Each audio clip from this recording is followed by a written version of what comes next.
உத்தரப்பிரதேச முதல்வர் அகிலேஷ் யாதவ் யாத்திரையில் சமாஜ்வாடி தொண்டர்கள் பயங்கர அடிதடியில் ஈடுபட்டது பரபரப்பை ஏற்படுத்தியது. உத்தரப்பிரதேசத்தில் அடுத்த ஆண்டு துவக்கத்தில் சட்டசபை தேர்தல் நடக்கிறது.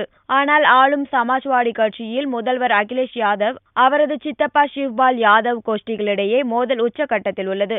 இந்நிலையில் வளர்ச்சிக்கான யாத்திரை என்ற பெயரில் மாநிலம் முழுவதும் சுற்றுப்பயணத்தை அகிலேஷ் துவங்கியுள்ளார். லக்னோவில் நடந்த நிகழ்ச்சியில் அகிலேஷ் யாதவ் பிரச்சாரத்தை கட்சி தலைவரும் தந்தையுமான முலாயம் சிங் கொடியசைத்து துவக்கி வைத்தார். அவரது இரு பக்கத்திலும் அகிலேஷ், சிவ்பால் யாதவ் ஆகியோர் தங்களது பகையை வெளிக்காட்டாமல் அமர்ந்திருந்தனர்.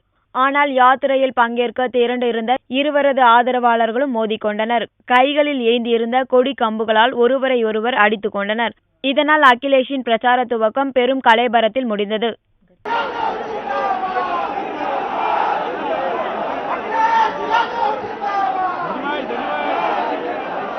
Thank you.